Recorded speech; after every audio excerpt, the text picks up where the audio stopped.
Welcome everyone. Welcome to Tranquility and Seed, and thank you, Martin, for your introduction to Katherine.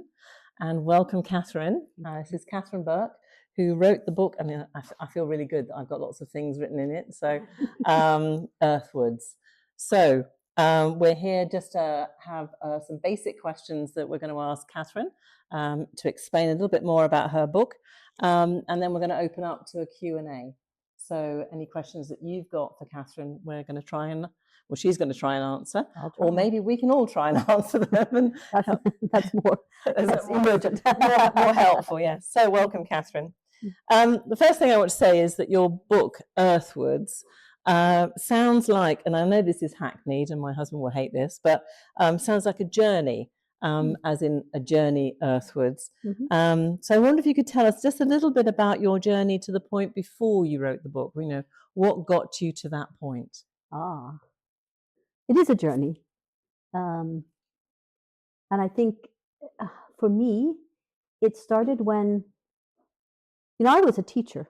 I was a teacher. I taught English as a second language for a long time. And I simply, tried to get on with my life and raise my kids and teach my classes. But I always liked gardening, actually. And at some point, I decided I wanted to take a permaculture class. Oh. So I took a course in permaculture, and there was a fellow there who said to me, "You sound like a deep ecologist." And I said, "What's a deep ecologist?" And then he said, we were in Norway, and he said, "Don't you know Arne Næss?" And I said, "Who's Arne Næss?" So that's the very beginning of a journey, isn't it? It is. And then I got a book of Arne Næss, and I read it. That led me to Sri Lanka College to a course there with Stephen Harding. That led me to meet Daniel Wall and do a course in regenerative design. And each time it was just like, do you want to do this? Yes, I'll do that. So I think journeys start with yes. Very good. So I have been enjoying reading the book. I dip in and dip out. And it's lovely, actually. There's mention of Minchin Hampton in here as well. So that feels a bit odd, although I did see it recently on a TV program as well. So that was even odder. But I actually started writing down all the concepts that you've covered, because I've been in this field a long time. And, there were concepts like resilience, identity, use of resources. And this one I particularly like, which is recognition. So separating that out. Interconnectedness. Some of you who've been on my courses will recognize these words. Also this whole idea about self-organization, community, practice grounds, systems thinking, transrational knowing, sorry, not transitional, causal mentoring, cycles, belief systems, but of course my favorite is care. A lot of the book is about care, but it's also a lot about emotions as well. Can you tell me a little bit more about why you feel there's such a need when working with children to take in that emotional landscape that they have as well? Yes.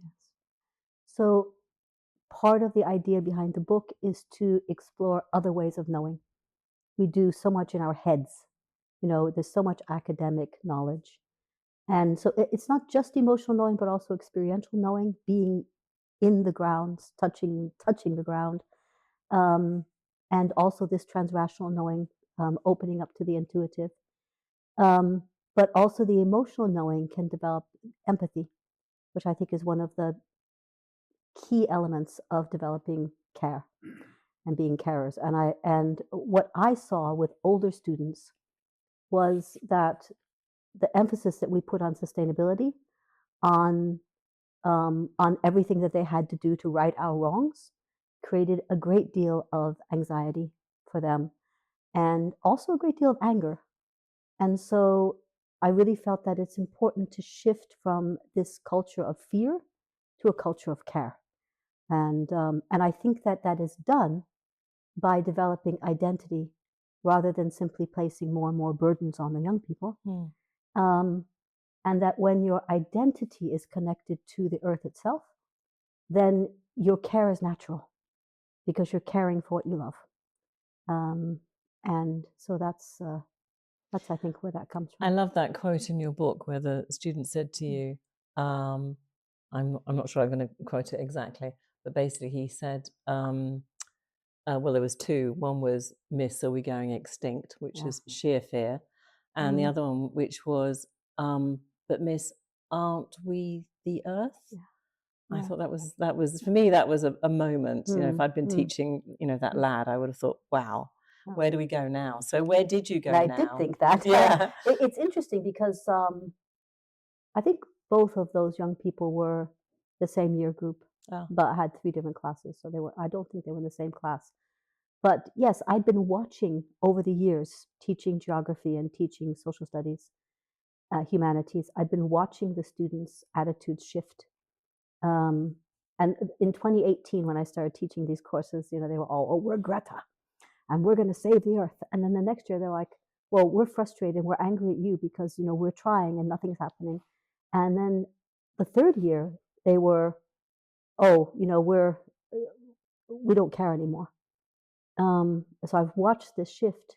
But then this wonderful quote from this boy came out in one of those moments when you are teaching and then you let go and you let them work on their own things. And he just called me over and he said this, and he had a boy next to him as well. So he says to me, first he called me over and he said, Miss, did you ever think that like we are the earth? And I was like, yeah, all the time. But what do you mean? But does he mean what I mean? What's happening here? And he said, like in geography, you teach us how everything started with a supernova. So like that means that we're that too, and we came from. I was like, yes.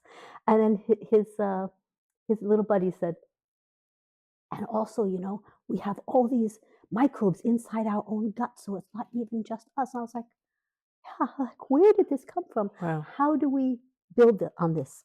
So that was one of the instigations for the book. Great. Really beautiful to know that this exists also.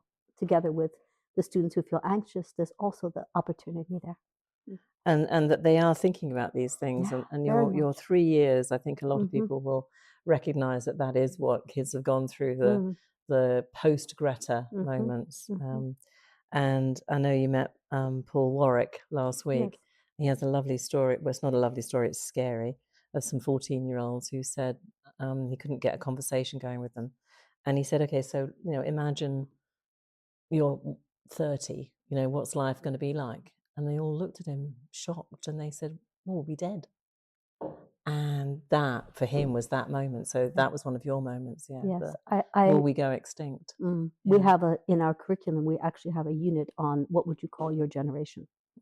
And my moment was a boy who looked at me and said, we're the generation not much longer. Whoa. Right in the eyes. And I was like, this has to change. We have to make a change.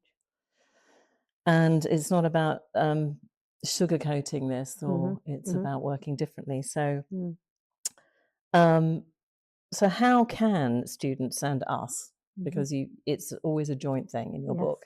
It's not just the students, it's the teachers, it's the institutions.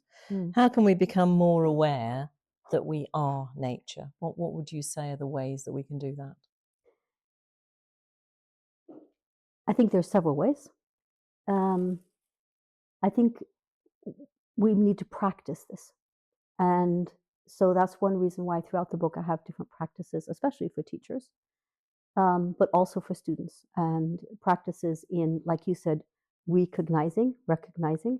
And that came from a shift in a unit that was about resources, and had always been taught about what we extract and how we extract it and what we do with it. And the teacher and I were thinking about, well, how do we make this more about awe and beauty and our connectedness to Earth? So we had 4th grade students. And which are how old? They are 10 and 11. Right. And we asked them to pick something they loved. And then they're very good at researching. They can do all the academic work. So they went out, they found out like what was made from oil and what was made from cloth and so on. And then we went outside. And I think that connectedness of going outside and making that is part of it. And they began, one boy climbed a tree and said, I can hear its heartbeat. So you can begin to see this connectedness that happens. I think that happens before the understanding that I am also this, right? So connection first and then understanding. Yeah, and empathy maybe even. So children holding earthworms in their hands, instead of just learning the process of making compost, which is how we normally teach it, learning that, there are worms here. What would they love? What would they like to be fed? How would we do this? And it's simply that shift, I think, that begins to develop empathy and that we can do from now.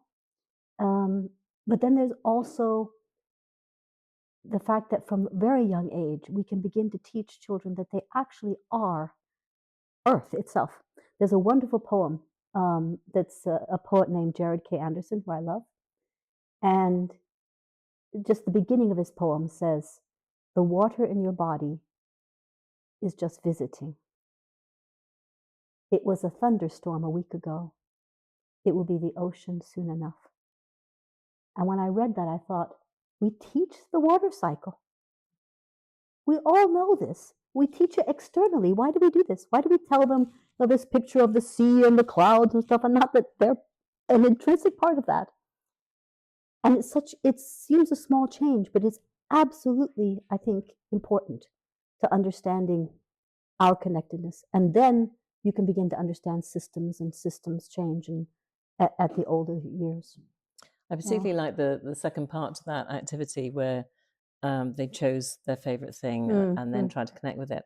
And then I think you ask them to reconsider what would be a really good thing to love and why they would love it. So having chosen something, they then explored and then they shifted a bit. Yes. And then they're in your book, they talk about what they then were using as ways to say they loved it. And so they struggled with things that were made of plastic, whereas they may have chosen something plastic first time round. But then once they understood what things were made of, they struggled to say they loved something that was plastic. And they came up with this really beautiful understanding that, like, I had not planned for, and I had not expected. And they said, the more, the way they first, because there were 10, the way they voiced it first was, the more humans work on something and add heat to it, the more it becomes something that can't break down later. Wow. Wow. I was like, whoa, where did that come from? But they came to understand that they were looking at fabric and saying, we can actually see the pattern of the plant, where they could see the pattern of the stitching.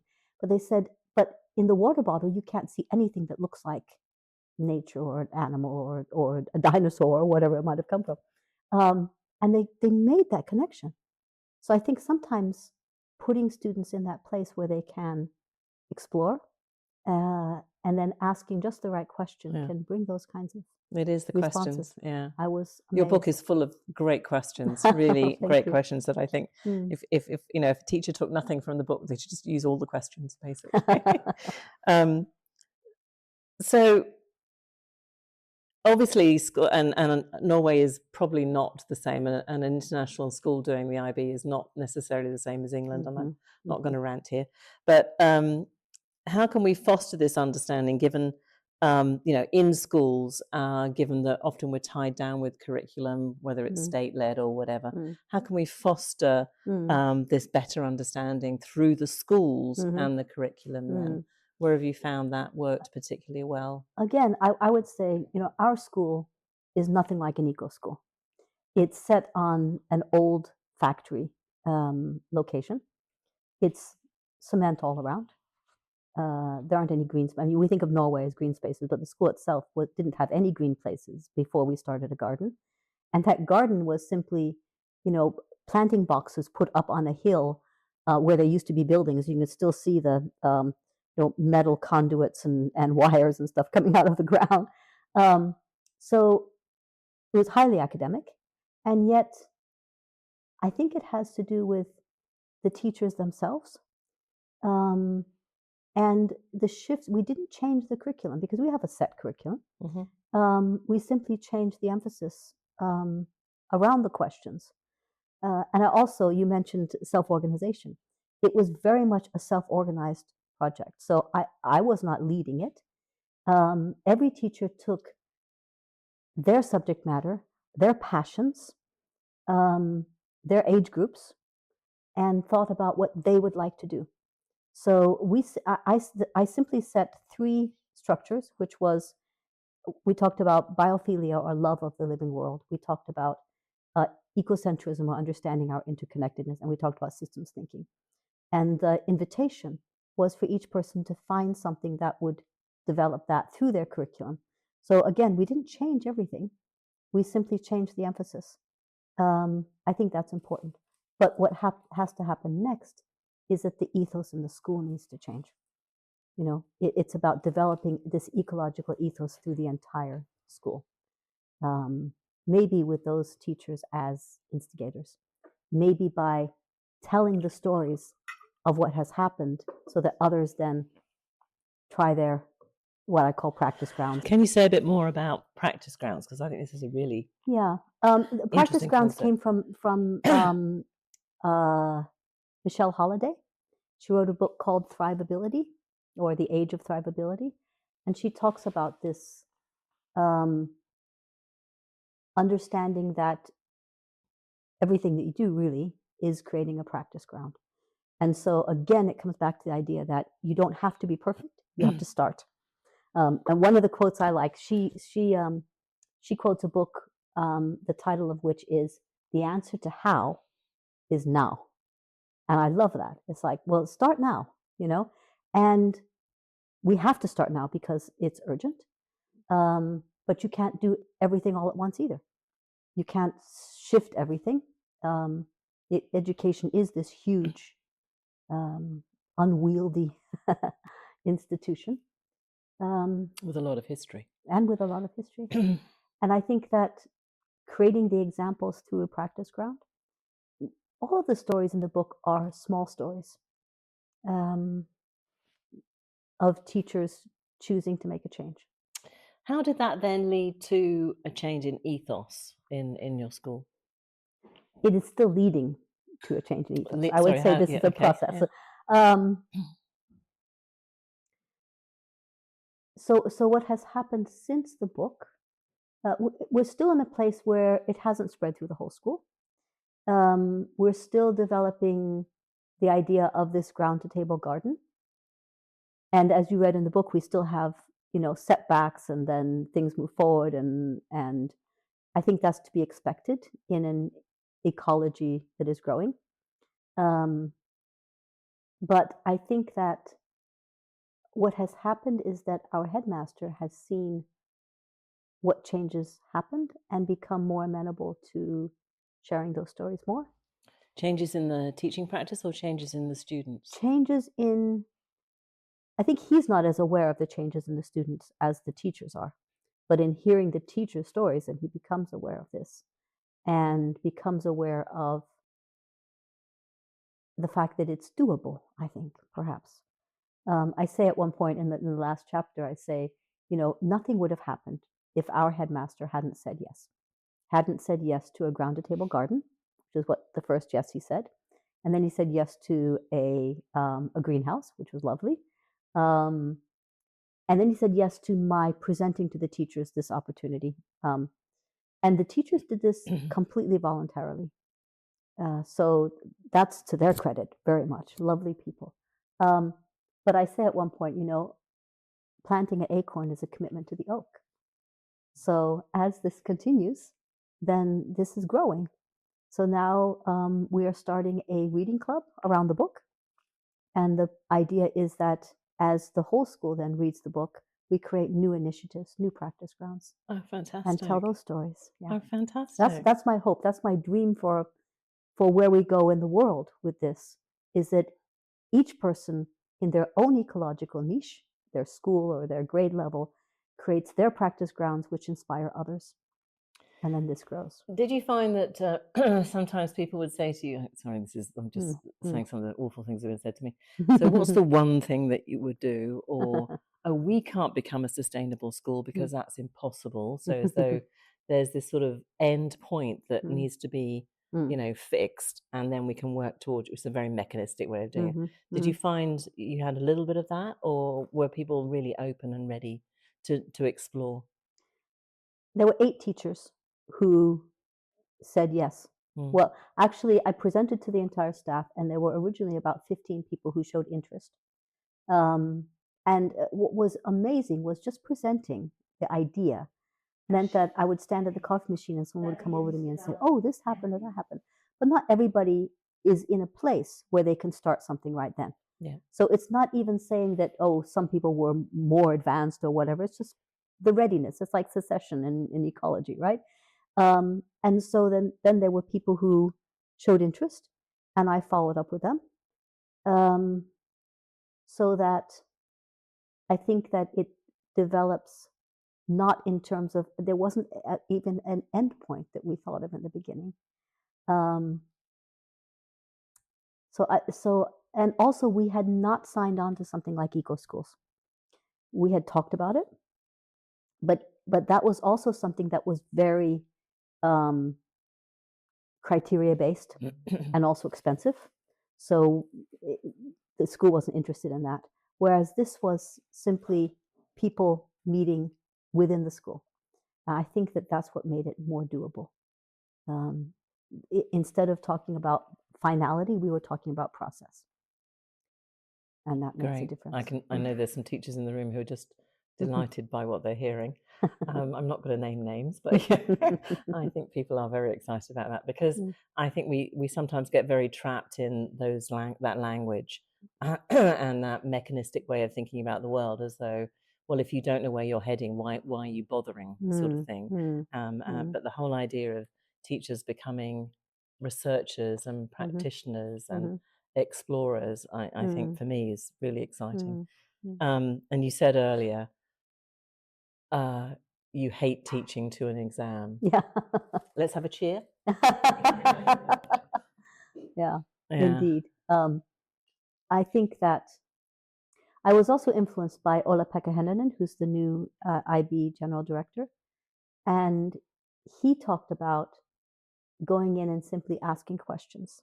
He's from Finland, isn't he? He's from Finland.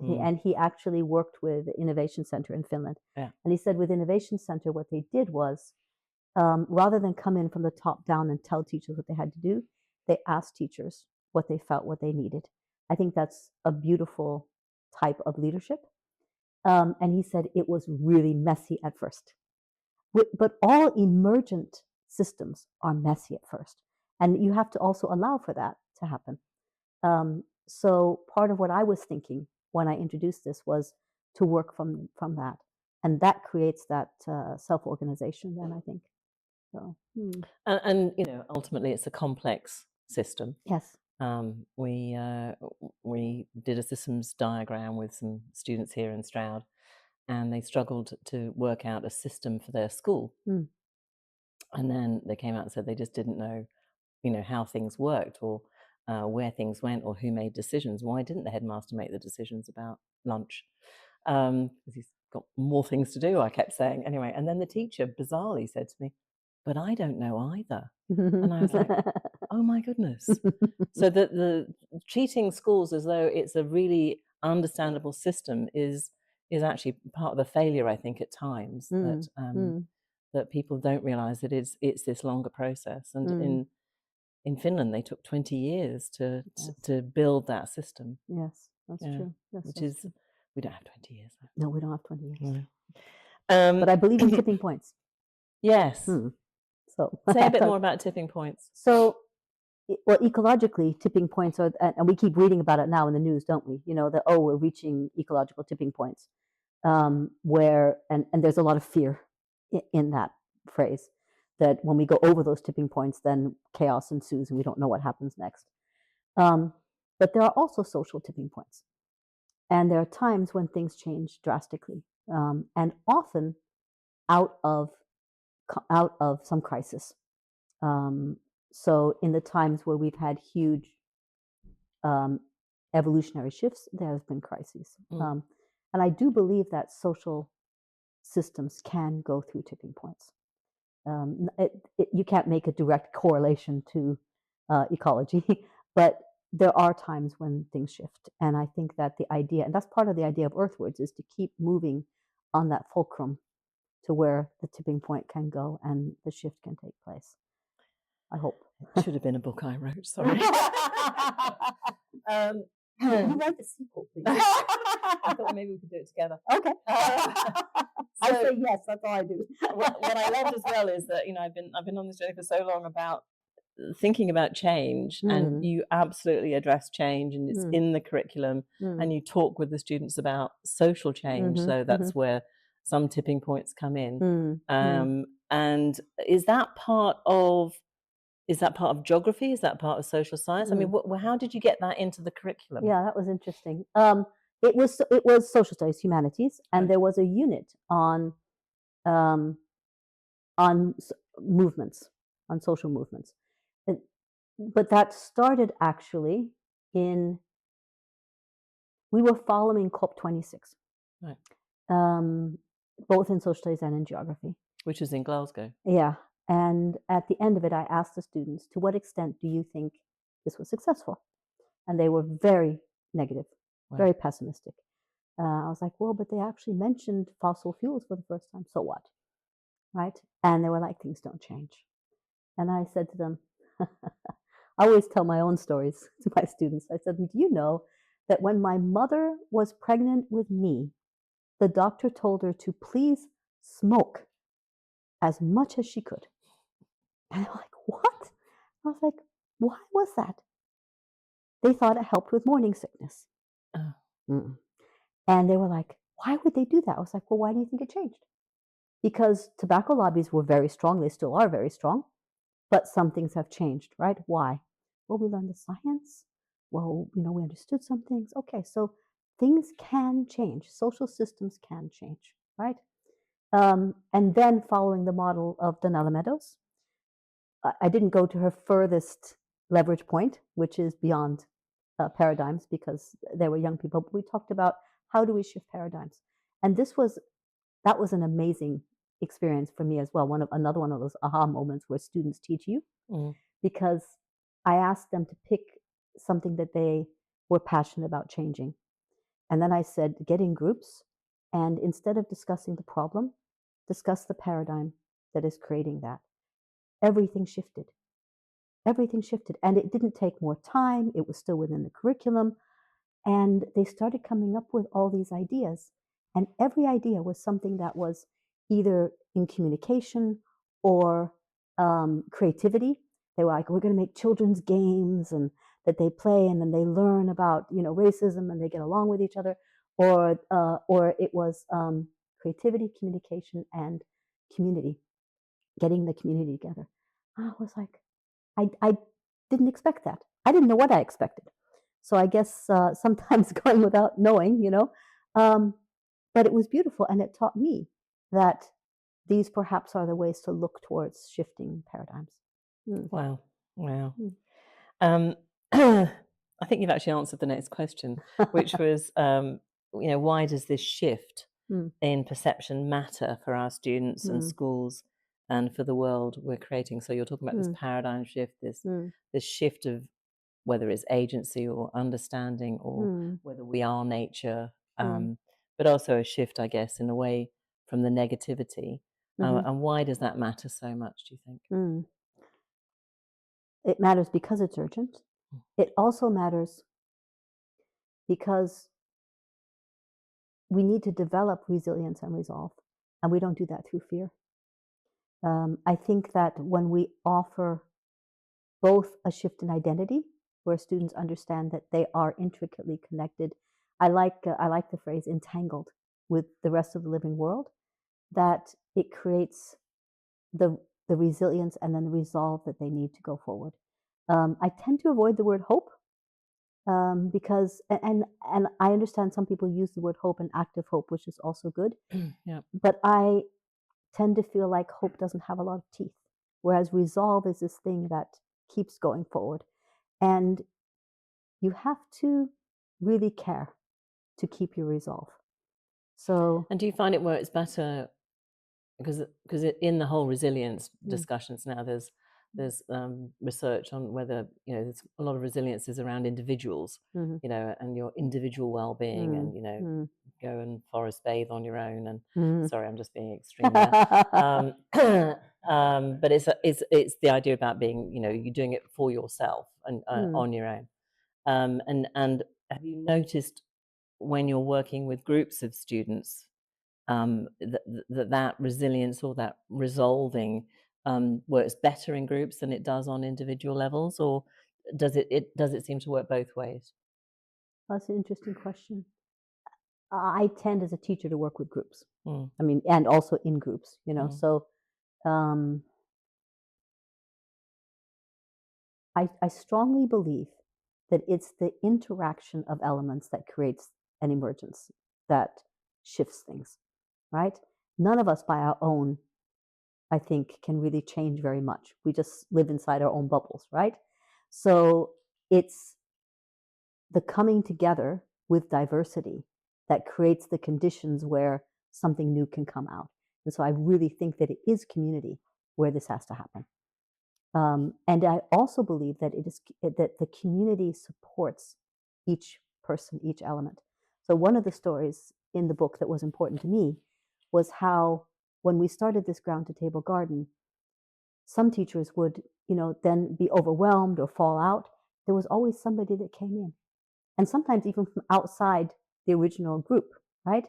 So, and we all have these times where we can't go forward, and yet community can support in that. And so there's a community resilience, which I think is really important. Yeah. And there were times when it was me, but there were times when it wasn't me.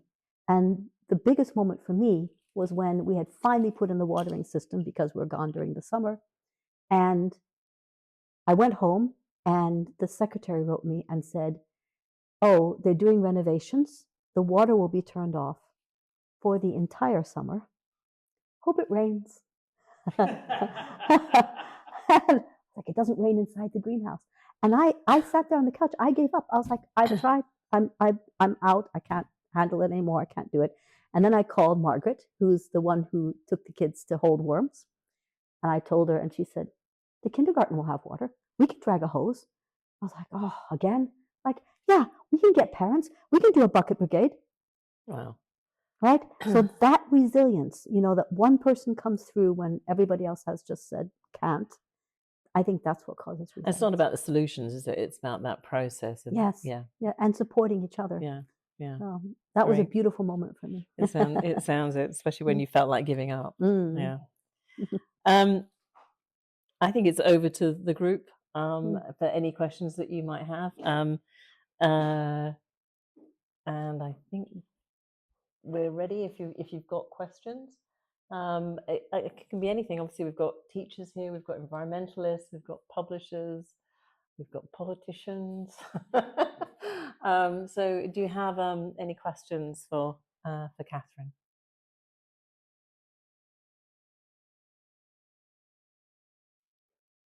Thank you, Simon.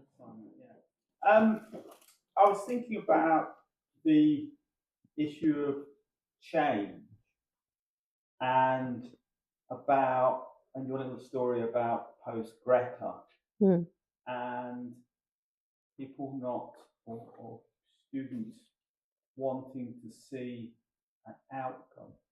It's sort of a question: is that we're now in a digital age and students expect things to happen really quickly. If it doesn't happen quickly, they think it won't happen. Is that something that Instant gratification kind of idea? Yeah. I think that it's really important that we work with children, and I really believe that working in a garden develops all those understandings of cycle, of patience, of perseverance, of watching things grow, that if we start young, and of course it also takes the students away from the electronics, but not in a way that they're told, just in a way that they're invited. And I think that's one thing that can help students to develop an understanding that it's process over an immediate result. Also, I think teaching students to think in systems can do this as well. But that must also be how you did the this trans-rational knowing. I mean, kids can go outside and, you know, we've all done it, Mhm. but valuing the knowing Mm. without almost being able to describe it must Mhm. then give the students some sense that there's something else happening here that is not Mm. the way we normally know from fast, you know, digital media. Yeah. I would suggest that children have this, Mm, that we school it out of them. mm, Um, but that boy who climbed a tree and could hear its heartbeat, you know, nobody suggested that to him or taught that to him. So I think that it's more natural and that it's a matter of making the opportunities for that to happen and not trying to talk them into all the academics mm, all the time. mm. And doing that from a young age. And there is a shift in the book, though, you know. I mean, when we get into the secondary school, we are working more with systems. Yeah. Um, although the older students also came out and worked in the garden, and that was wonderful to watch. But And there was a worked with the word you students. kept using in the book, you know, slow. And I wanted to say, you know, like we have a slow food movement. Is this a slow learning movement? You know, it's almost like sort of anti-digital, you know, slow moving. Can you actually show the value of that? Yes, Chloe.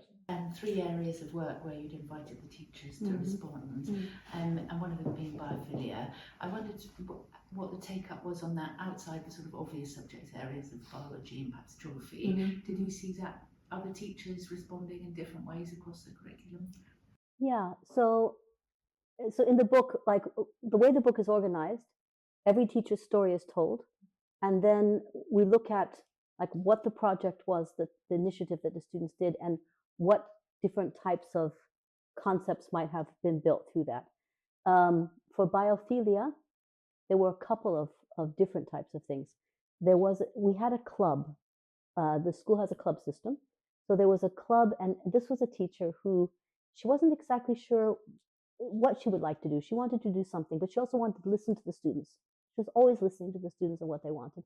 And at one point, they wanted to do a peace garden, and they kind of got started on that. And then COVID came and different things. And then she was really interested in compost. So it wasn't a science class, but it was a primary mixed group in this club. And so she asked if I would come, and that's where they got to hold worms. So they got the first thing they got to do was to look at these huge vegetables that came from my own garden, and think, well, how does that happen? You know, it needs sun, it needs water. And then I pulled the worms out, and they're like, and before long, they're holding them, they've named them, they're petting them. You know, and again, I think they have this in them when they're given that opportunity. So they were clearly demonstrating biophilia. And the task that we gave them at the end was to write down, what is it like to be a worm? What is it like if you were this worm? And they wrote these beautiful things. They wrote, I feel like I'm in this huge thing. What is holding me? I'm afraid of it. And they wrote, I love the soil all around me, and it feels damp. And they wrote this beautiful, empathetic biophilia types of responses simply by being given the opportunity. So that was one at the primary level. And then at the middle school level, they started a group called the Green Squad. It was also extracurricular, but there they cared for plants and they helped in the garden, and then they helped the younger students with the garden, and that also developed a lot of biophilia. And the third one was a sixth grade class that went out on an excursion. They were in a unit. The unit was, of all things, the unit was adaptation. So normally this is taught as, you know, different animals adapt and polar bears are white and all of that. But she wanted them to realize that humans are also adapting. And we have a very knowledgeable forest schools teacher in our area. And he took the children out and he said, okay, so now you have to figure out how to build a shelter and how to live and how to get along. And they absolutely loved it. She said before that she was afraid to take them, that they wouldn't want to leave off the football, you know, court. They loved it. They're like, can we spend the night? Can we be here forever? But they also, in writing their responses, they wrote about loving the connections that they felt, and understanding that, you know, oh, it's not just other animals that need to adapt, but we are also part of that. So yes, I think you can do it through different types of curriculum. We didn't work with high school students on any of that particularly, but we didn't have a biology teacher who was working with us. When you get to the secondary level, it's all subject connected, so it's a little bit harder to make it was mostly systems thinking we were working with The older. upper students. Yeah. Yeah. Joe. Hiya. Hi. It's beautiful to hear your words and your not just your vision, but how you put it into practice. And I really appreciate your emphasis on emotional care. The way you use the word care. I long for that. I really see the importance of it, and I also see, as you do, the stress and anxiety that young people carry. And I suppose there's something about hearing something beautiful that easily brings up grief about it's my perception that the education system in this country is in a very sorry state. And I think what shines out to me in your description is that, and I'm not sure how much you've said it, but your respect for the children that you work for, and that I imagine you inspire in the people that you work with, that there's something at the heart of that culture. I realise this is very long and I haven't got to the question yet. So Joe, what is your question? Well, I need another moment, but Is it about how do you cope with the grief of the system that you're in? It's not that one. It's well, that would be nice, but to have an answer to that, I'm wondering how do we inspire or find a space for adults in the school system here to find the capacity to care about their students again, or to have that relationship where they will ask a question and respect the answer. And I'm wondering how can it be translated here? I know there's a school representative here that would just go for it straight away, but there's also, mainstream schools find it hard. How do we? Partly because teachers are so overworked. Yes. And they're overworked everywhere. I mean, they're overworked where we are too. It makes it hard to care when you're in crisis. Well, also we have a very strong punishment reward Yes, culture. yes. But it's all about behaviour, not about the internal. At the end of every chapter in the book, I offer reflections for teachers. And there is no, one size fits all answer to anything. But I think that encouraging teachers to develop their practices towards becoming ecologically aware also help them to develop biophilia. And I like to say, biophilia also includes us, right? When we understand that children are also living beings. So it's a shift in how we relate to the entire world, right? And yes, it will challenge all of those problems with time and, and curricular needs. And if you've got 30 children in a class, it's so much easier to do a punishment than to sit down and talk about it. And you don't have time to talk about it because this has to be done before lunch, So I understand all of that. As a teacher, I understand it. So I think it starts with reflection. I would love if the schools themselves created the time for that reflection. But one of our teachers started doing sit spot with children. Do you know what this is? And when I was interviewing her at the end about that, she's actually the principal of the school, of the primary school, and she said, "I think we should do this with teachers. Why aren't we doing this with teachers? That would be wonderful." I was like, "Yes, let's do it." Well, we haven't started doing it yet. Because there's this idea that, well, that will take too much time and it's not necessary, or it wastes time, or all of these other things. So moving that into the level of culture and so on is hard. But it can start as a practice in your own home or outside your own door even, right? So there are encouragements in every chapter to make those reflective changes yourself as a teacher, And I think those help you develop a culture of care. For me, it's also moving from a culture of fear.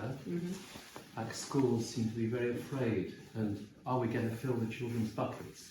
That model of education, and how can that move to through tending, through caring, to a culture of care and of flow. The flow.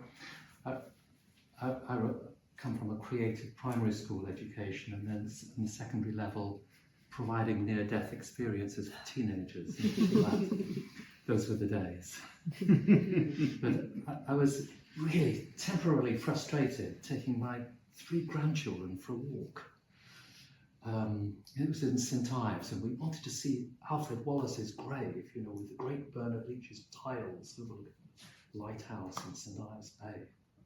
And Hedda, Swedish, aged 8, and Leo, German, Berliner, aged 6, and little Hedda, aged 3, would have nothing of it. They had their own timetable. They were already into flow, and they just stopped in the middle of this path, and there were ladybirds. You know, I was looking at my watch. I was in a state of fear and frustration, and I thought, actually, no, they're in flow. It's a magic moment. It really is wonderful. And I think their education, actually, and their family life had cultivated that. And when you said about recognition, I had to recognize that this was a magic moment. And as your publisher, I said, your job is a purveyor to create experiences of wonder and aha and flow and care. How can that leave that? Do you remember? Absolutely. But the recognition, because often these moments just pass, don't they? Unless there's a recognition, like I could have swept my grandchildren along with me. So that is my question: is how do we shift from a culture of fear to a culture of care? I think it's already and flow? happening. Yeah, I do think it's already happening. I think quite a lot of teachers are expressing frustration with the system. Quite a lot of teachers are expressing their own anxieties about the way children are, and they don't always express, children or young people, they don't always express anxiety. They act out in lots of different ways. But teachers, know that these kids are in crisis. And in the same way, if you've had stories, I bet we could all tell a story of a kid who says something that is, is quite shocking. But even better, my conversations with the Department of Education, I'm starting to feel quite enthusiastic. Sorry. We're talking about soft skills. We're talking about not mechanistic evaluations of everything. We're not saying it all has to be evidence before you can do it. We're saying this is an evolution of how we need to be as an education system in order. And these are the people who are doing sustainability and climate change. But we're moving out of saying just teach them about climate change and then bingo, it'll all be sorted. They've understood quite deeply within that department, even though some of them are not educationalists, that actually this isn't just how you do it. Yes, you need knowledge, but you need all of these other things as well that they're willing to explore. So I, for one, hope that helps, Joe, I'm full of hope. Sorry, not that word. I'm full of... No, resolve. That's what I'm full of. And also hope. I think, I think there are networks that are growing. Yep. And always when things shift, it can look messy in the middle. I had a student come up to me. I was invited to come and talk to a group of students. It was to be a class. And then one of the other teachers was sick, so then it was 2 classes, and then the third teacher just came ahead and brought all the kids. So I had the entire auditorium with 3 classes of social studies, and I was talking about ecology, basically. And afterwards, a student came up to me and he said, well, but how do I start? How do I do this, And I said, find your tribe. Find the others. That's the first step, And I think that's what evidence I would give to any teacher is find the others, find your tribe, and then start to support each other, right? because they're out there, or we're out there. And maybe sometimes they're in your geographical region and sometimes they're not, but there are many. I think one of the things I talk about in the very beginning is about talking about it, that when we start to talk about it, then we begin to realize that we're not alone. And then we begin to realize that there are others who have the same cares. And then we begin to be able to support each other. So, that's the first thing. And the second thing I would say about students, this came from Nora Bateson. And she tells the story of her own daughter who said to her, how can I live in the world, and make a difference? Because it's so overwhelming, and everything I do is within the system and is moving the system forward. And I think we feel that way as teachers too sometimes. And she said to her, I don't have the answer, but just know that I am right here with you, and I'm asking the questions with you, and we are doing this together. And I love that quote, because again, it's not saying that there is an answer, but we are working together for it. So that's what I would suggest. Right, before I cry. Sorry. Yeah, that's pretty close. We're almost coming to the end, and is there one last question, or shall we wrap up and eat lovely focaccia and dips and fantastic cakes that people have brought? And Catherine's made. Not only has she written a book, but she's made focaccia and dips too. I know, multi-talented. Is there a last question, Doug? What's your hope for the book? Hope for the book. Resolve.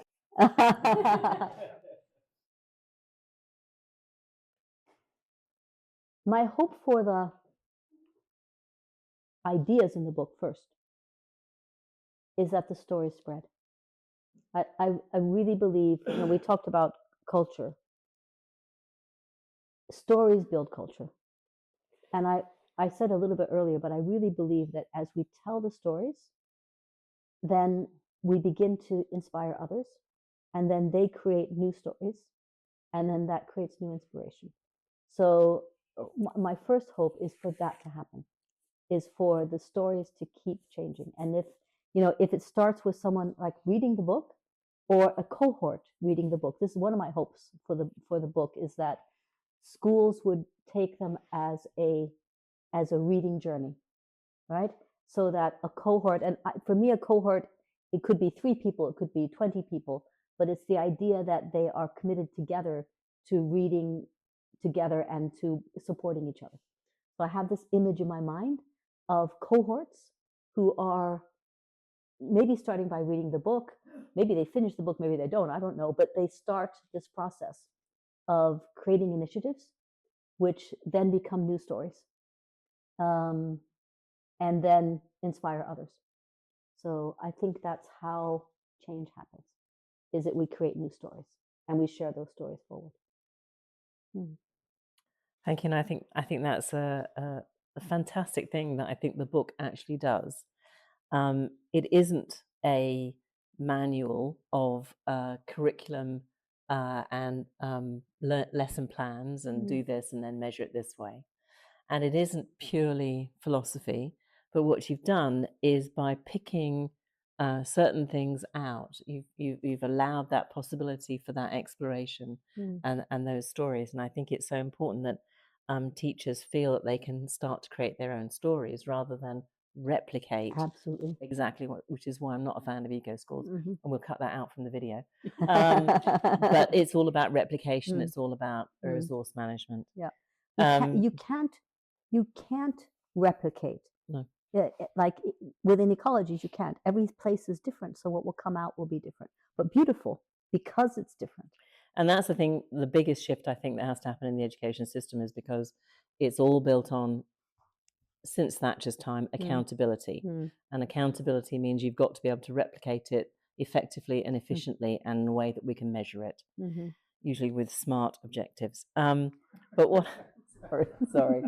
We'll cut that bit out too.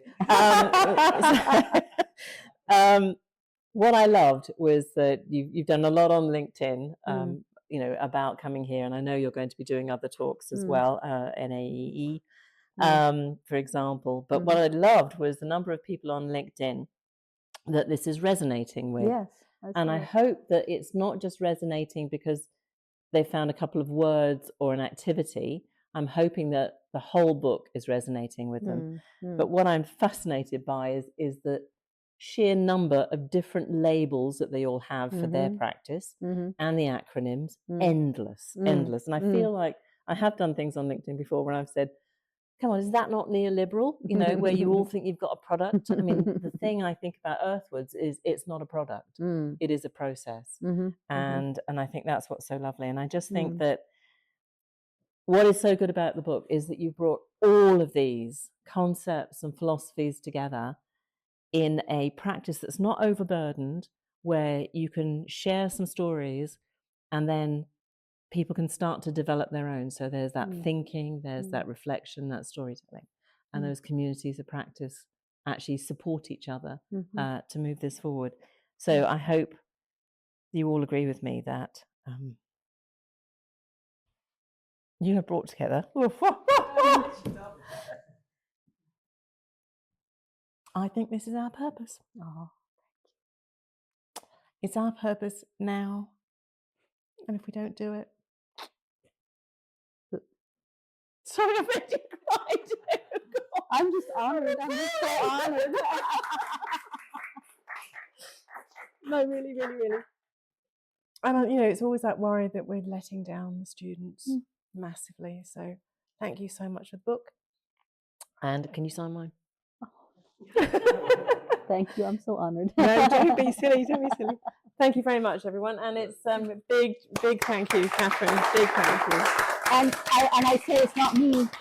It's an ecology of teachers and everybody else, and this wonderful publisher who created this format and the whole style of the book. So, but it takes courage to do it when it's not the kind of book that's out there at the moment. So it takes courage to do something different.